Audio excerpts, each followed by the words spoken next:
saber en quién hemos creído, lo que creemos, y para eso son los estudios bíblicos, ¿verdad? Yo digo, nunca estamos apurados, porque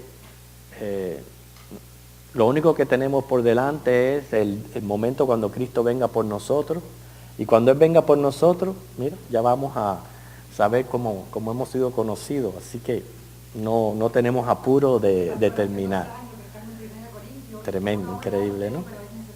Sí, Señor. Bueno, por ejemplo, hoy mismo prácticamente vamos a quedar estancados en el versículo 29.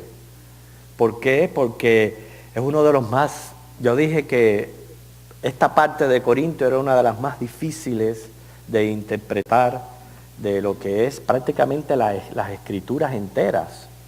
Y este versículo 29 no se queda atrás, es muy difícil, así que vayan buscándolo, 1 Corintios 15, 29. Vamos a leer hasta el 30, 29 y 30. Sabemos que el tema principal de todo este capítulo es la defensa, si se puede decir, acerca de la doctrina de la resurrección. Es una de las doctrinas más importantes del cristianismo. Pero fíjense que dice, de otro modo, ¿qué harán los que se bautizan por los muertos? Si en ninguna manera los muertos resucitan. ¿Por qué? ¿Por qué pues se bautizan por los muertos? ¿Y por qué nosotros peligramos a toda hora? Fíjense qué frase esa que hay ahí. ¿Qué harán los que se bautizan por los muertos? Bueno, han surgido muchos criterios a la hora de interpretar este versículo. Esta frase, si usted la busca en lo que es el Nuevo Testamento interlineal del griego al español de Francisco La Cueva, aparece un poquito diferente. Dice, ¿qué harán los que se bautizan en pro de los muertos si rotundamente los muertos no son resucitados? ¿Por qué en realidad se bautizan en pro de ellos? ¿Por qué también nosotros peligramos en toda hora? Así como aparece en el interlineal del griego al español. Quiero indicar ahí el pro, que ustedes saben que da el sentido de en provecho o a favor de. Así que vamos a ir exponiendo varios criterios que han surgido de este versículo. De todo esto vamos siempre a poder aprender y aplicar un poco a nuestra vida, pero más que todo es nuestro estudio bíblico, es en este versículo de Corintios. Queremos por lo menos salir de aquí teniendo un correcto concepto de lo que está diciendo aquí el versículo 29. Bueno, lo primero que vendría a la mente del ser humano, lo primero que se nos ocurriría al leer este versículo es pensar de que se están bautizando en lugar de muertos. Bueno, algunos creen que la iglesia de Corinto había adoptado esta práctica, la cual no era extraña. Habían ya algunos grupos religiosos, como fueron los cerintianos y los marcionistas, que tenían esta costumbre de bautizarse en lugar de otra persona. Bueno, hoy día los mormones tienen esta costumbre. La vamos conociendo un poquito más acerca de estas sectas que son las prevalecientes en los días modernos. Para el mormón, una persona viva puede sustituir a una fallecida y bautizarse en su nombre. Es más, ellos creen que la responsabilidad mayor que Dios ha puesto sobre ellos en el mundo es procurar por sus muertos. Y los miembros que no cumplen este precepto ponen en peligro su propia salvación. Eso es lo que ellos creen y afirman. O sea, al leerlo dice de otro modo, ¿qué harán los que se bautizan por los muertos si en ninguna manera los muertos resucitan? O sea que Yo encuentro muy extraño, aunque lo primero que hace la mente es pensar en esta sustitución de personas.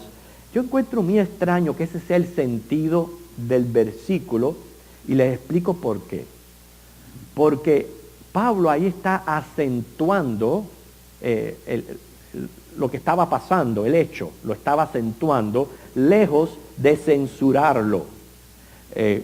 Sabemos que Primera de Corintios fue escrita para resolver muchos de los problemas que habían surgido en aquella iglesia, y sin embargo, si este hubiera sido el caso, en alguna parte, o sea, si la iglesia de Corintio hubiera adoptado esa costumbre de bautizarse en lugar de otro, en alguna parte lo hubiera censurado, como hizo cuando aquella costumbre de participar en la fiesta de los ídolos y desórdenes que habían en la iglesia, como la formación de grupos partidarios, el desorden en la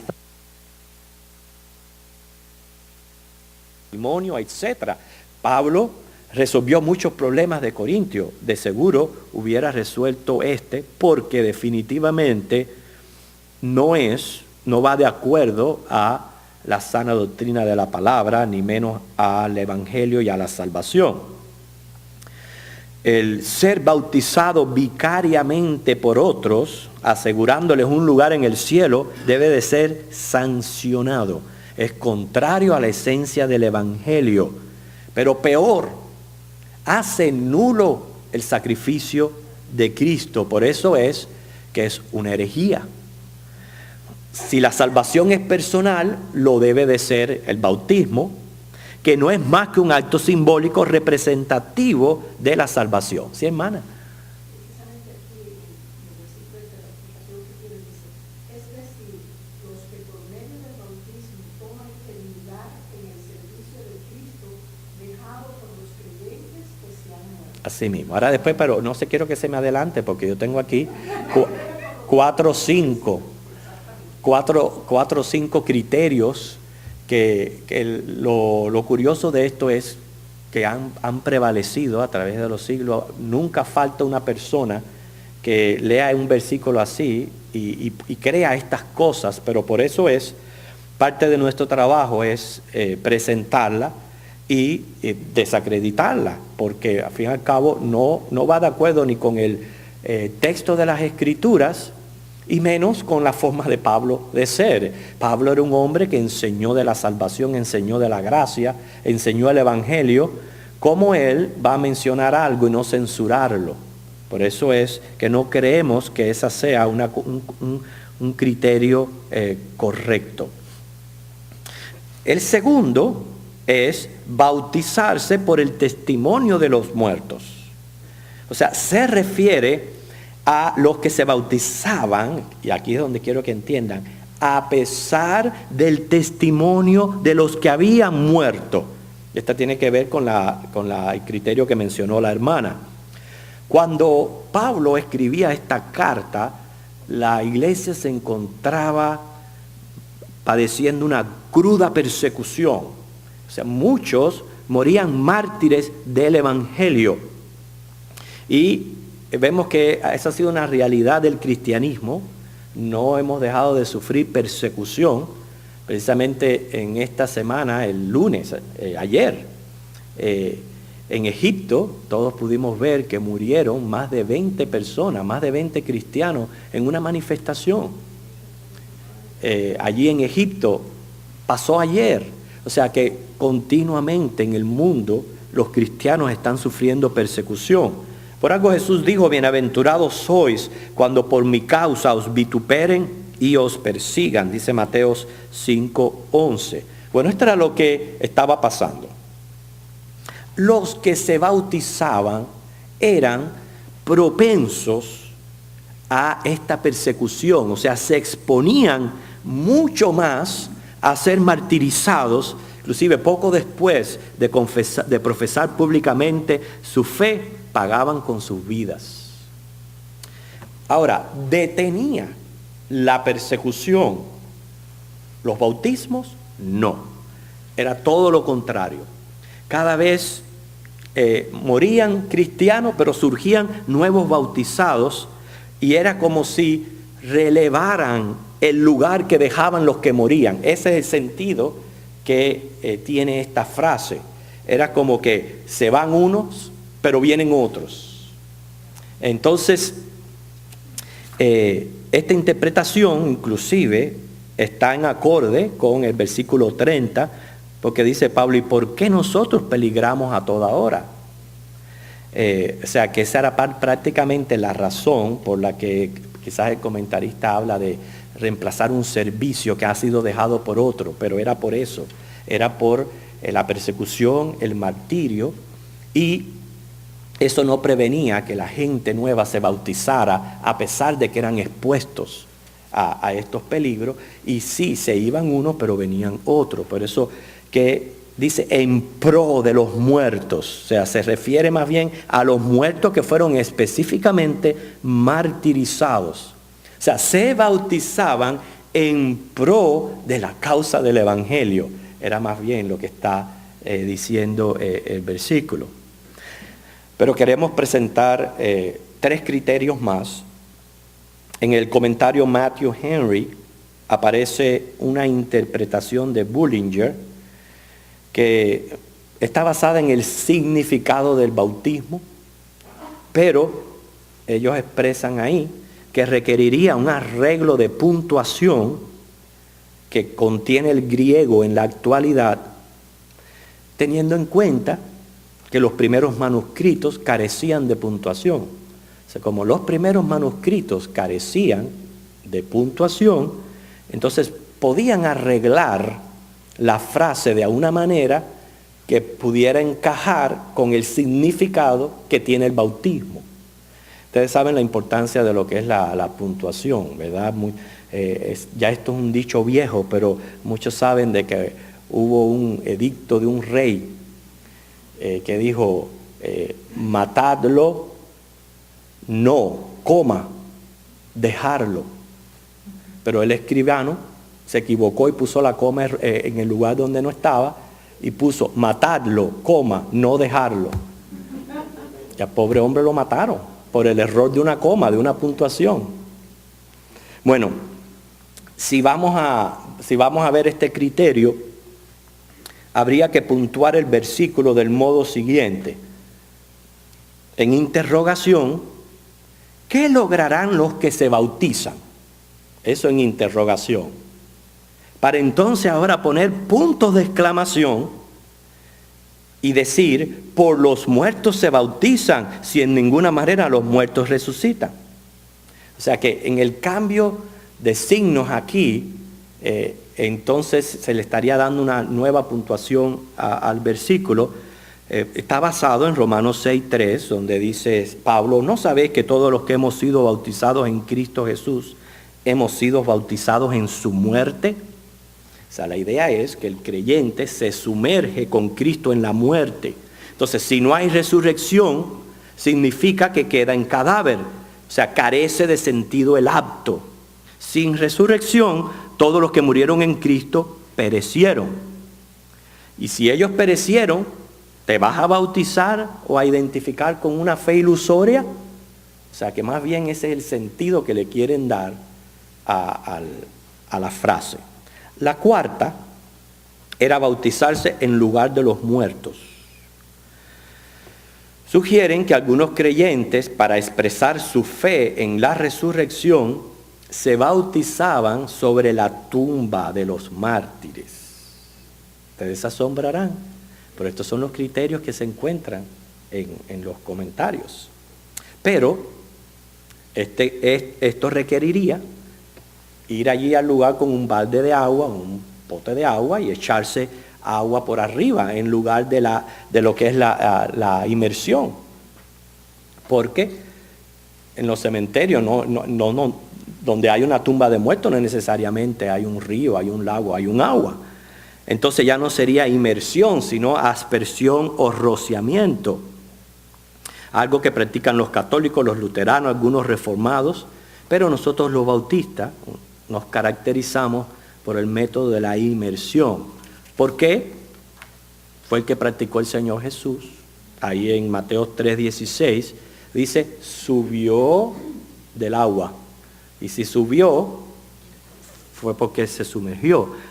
Aparte va de acuerdo al simbolismo del acto, que es muerte y resurrección.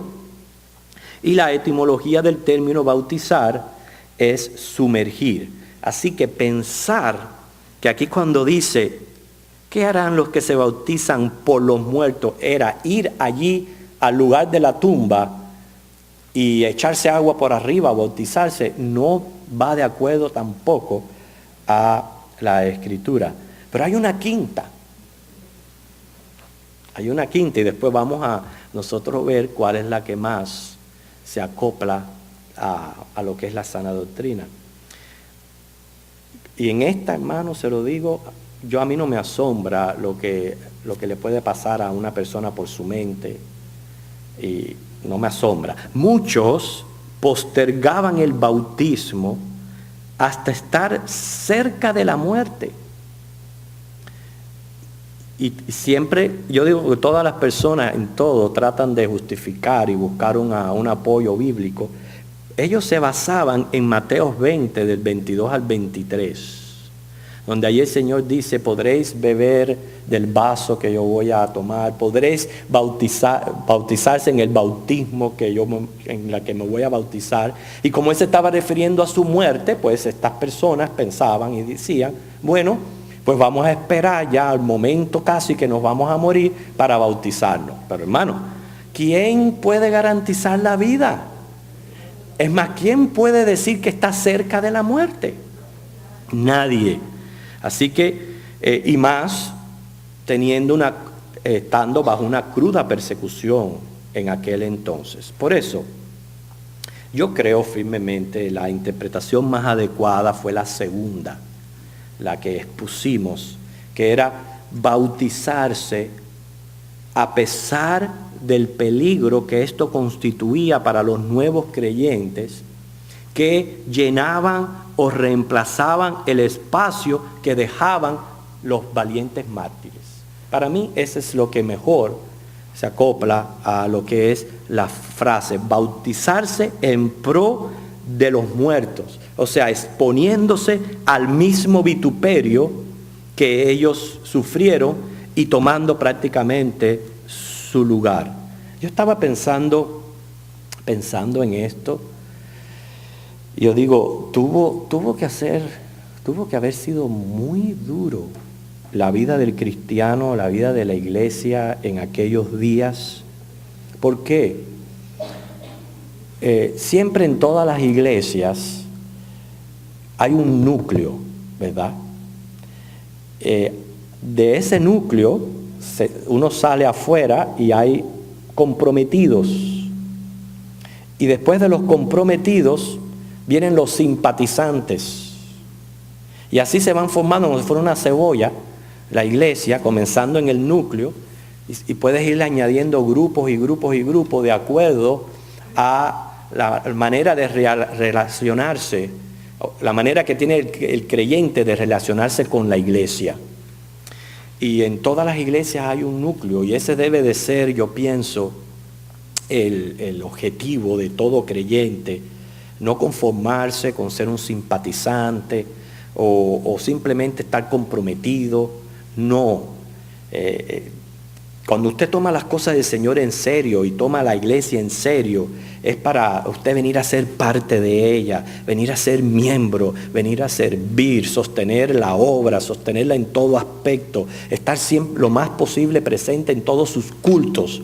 Esa es la idea del núcleo. ¿Y qué pasa? Que ese núcleo viene a ser una familia tan estrecha, que forman lazos tan fuertes que comenzamos a preocuparnos y a sentir los unos por los otros. ¿Usted se imagina la iglesia así, que de buenas a primeras la noticia, no, al hermanito ayer lo echaron en los leones?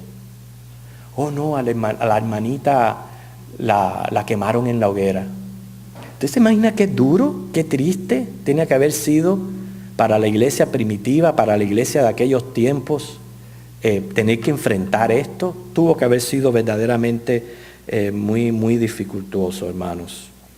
Sin embargo, esta amenaza no frenó el poder del Evangelio, no fue causa de estorbo para que la iglesia siguiera creciendo y recibiendo nuevos miembros. Por eso yo pienso que es el criterio que más se acopla con el versículo, porque tiene que ver en parte con la resurrección. Sabemos que una de las evidencias de la resurrección fue el cambio que hubo en la vida de los apóstoles y cómo ellos estuvieron dispuestos a dar su vida. Primero, negaron a Jesús, salieron huyendo, nada más que Juan, porque era familiar o pariente o conocido del sumo sacerdote, fue el que se quedó allí con Jesús, pero el resto salió corriendo. Estaban todos allí escondidos prácticamente, pero cuando Jesús se les apareció, entonces sus vidas cambiaron. Quiere decir que esta idea de morir por la causa de Cristo, por el hecho que hay una resurrección, es la que más encaja en lo que es el versículo. En Mateo 16 aparece allí, que este es un versículo fácil de recordar, aparece la declaración de Pedro acerca de Jesús y su misión. Hace poco decíamos que este conocimiento que usted tenga de la persona de Cristo y su misión es vital para la salvación. Y Pedro declaró: tú eres el Cristo, el Hijo del Dios viviente. Y el Señor Jesús le dijo: sobre esta roca edificaré mi iglesia, las puertas del Hades no van a prevalecer contra ella. El versículo 18. Podemos observar tres cosas aquí. Número uno, que Cristo tendría una iglesia en este mundo. La iba a tener. Hermano, yo me siento privilegiado de ser parte de esta iglesia de Cristo. Y así debe de sentirse cada creyente. Es un alto privilegio, algo que no hay palabras para describir lo que significa ser contado con la iglesia de Cristo. Jesús dijo: yo voy a tener mi iglesia. Segundo, que la iglesia iba a sufrir una intensa persecución. Y cuando menciona el Hades, significa que esta persecución iba a ser infernal, dura, muy fuerte. Y si no, quizás en el cielo le podamos preguntar, yo digo, es una especulación, no sé si se podrá hacer, pero a lo mejor en el cielo le podemos preguntar a alguno de estos mártires qué significó para ellos el ser perseguido de una manera infernal. Hay muchos libros de historias de mártires. Cualquier relato que usted tome es para erizarse los pelos. Es indecible lo que sufrieron los cristianos, primero bajo las persecuciones imperiales, luego las persecuciones papales y la gran Inquisición. Eso fue tremendo. Se cuenta de casos de hombres que estudiaban la Biblia y cuando asistían a la iglesia católica romana y se daban cuenta de lo que estaban diciendo y que lo que estaban haciendo era una aberración, era en contra de la palabra, se levantaban en contra. ¿Y sabe lo que les costaba? Es indecible, las torturas. O sea que cuando Jesús dijo que la iglesia iba a sufrir una intensa persecución infernal, Él sabía lo que decía. Y muchos, comenzando de los mismos apóstoles, todos dieron sus vidas así por la causa de Cristo. Esto me enseña a mí dos cosas, hermanos. Primero, que dice también que la iglesia iba a ser protegida del poder del diablo, o sea que el Señor la iba a mantener. Y estos mártires recibieron del poder del Espíritu Santo la fe, la convicción, la fortaleza de permanecer en semejantes circunstancias y no dudar de la fe. O sea que fueron tres promesas que Jesús dijo allí cuando dijo: sobre esta roca edificaré mi iglesia. Yo voy a tener una iglesia. Las puertas del Hades no prevalecerán contra ella. Va a venir una persecución intensa contra la iglesia, pero van a ser sostenidos, mantenidos por el poder del Señor. Lo único que yo puedo decir aquí es enfocado sobre todo aquí en nuestro país, en Estados Unidos, que tenemos tantas libertades, oportunidades, recursos, lo tenemos a la mano, todo, para serle fieles al Señor, para servirle, para ser consagrados. Pero hermanos, lo que veo es que lo que hay es un neocristianismo que es increíble. Y cuando usted lo pone paralelo a todos estos casos, a todos estos mártires, a la manera en que vivieron su fe, a la manera en que dieron sus vidas por el cristianismo, a mí por lo menos lo que me da es náusea. Yo no sé a usted. Si lo comparo uno con otro, a mí lo que me da es náuseas. Y por lo menos, hermanos, debe de enseñarnos a nosotros que con esto quiero terminar en esta noche, porque hemos definido ya a lo que se refiere el versículo, cuando dice, ¿qué harán los que se bautizan por los muertos si en ninguna manera los muertos resucitan? ¿Por qué pues se bautizan por los muertos? ¿Y por qué nosotros peligramos a toda hora? ¿Ya hemos podido entender el sentido del versículo? Eran nuevos bautizados que se sometían a pesar a lo que se exponían y prácticamente venían a tomar el lugar de aquellos que no es que se iban para otra iglesia, no es que alguien no le saludó y se puso bravo y no vino más. No, porque morían por causa de Cristo, entonces eran reemplazados por los nuevos convertidos. Okay, esa es la definición del versículo. Pero, sin embargo, en el significado del sacramento, siempre encontramos, hermanos, una lección, una aplicación para nuestras vidas. Dice Hebreos 12:1, despojémonos de todo peso y del pecado que nos asedia y corramos con paciencia la carrera que tenemos por delante. No olvidemos, la resurrección es prácticamente parte del bautismo.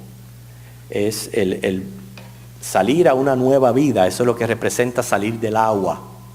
Y es lo que nosotros tenemos que vivir. Si nosotros nos definimos como cristianos, como discípulos de Cristo, ese es nuestro compromiso con el Señor. Morir a mí para vivir para Cristo. Ese debe de ser mi compromiso desde el momento que yo bajo a las aguas bautismales. Eso es lo que estoy dando a entender. Por eso es que hoy día bautizan a las personas, no les explican por qué lo están bautizando, qué es lo que están haciendo, qué significa, que nada de esto, no se les ponen lo que es las demandas del discipulado. Y todo es así a la ligera y muy fácil. Y hermano, el resultado es un neocristianismo, cristianos nominales, que es cristianos de nombre nada más, pero no de convicción. Y nosotros queremos ser cristianos de convicción, queremos ser parte de lo que es el núcleo de la iglesia. Queremos, venga lo que venga, pase lo que pase, permanecer en el Señor firmes. Yo he preguntado a veces, ¿qué ocurriría si estos tiempos regresaran? Los tiempos de la persecución imperial, los tiempos de una persecución papal. ¿Qué ocurriría? Yo diría, lo mismo que ocurrió en aquellos días. Porque en todo tiempo el Señor es el mismo, el Espíritu Santo es el mismo, el remanente es el mismo. Y venga lo que venga, el remanente va a permanecer firme. Pero hoy día, otros, por cualquier cosita, dejan la iglesia, dejan de congregarse, dejan de hacer esto, dejan de hacer lo otro, por la mínima excusa, la mínima cosa, no son capaces de planificar y planear sus vidas de acuerdo a la estructura de la iglesia, no son capaces de tomar las promesas de Dios y regular la vida de acuerdo a las promesas, adaptar su estilo al Señor en vez de ser diferente. Pero bueno, eso es lo que viven algunos, pero no es para esos que estamos predicando. Estamos predicando a aquellos que estamos comprometidos con el Señor, pase lo que pase, venga lo que venga, no nos vamos a mover de nuestro lugar porque estamos en Cristo, porque el Espíritu Santo está en nosotros y su poder nos va a ayudar a ser sobrios, a tomar decisiones sabias, y no estamos en una amenaza o peligro de persecución, pero hay muchas otras cosas persiguiendo a la iglesia. Y en mi opinión, quien está persiguiendo a la iglesia, por lo menos aquí en Estados Unidos, es el Dios dinero. Para mí es el que está persiguiendo a la iglesia, el Dios dinero. Y es que hay que abrir los ojos y decir, espérese un momento.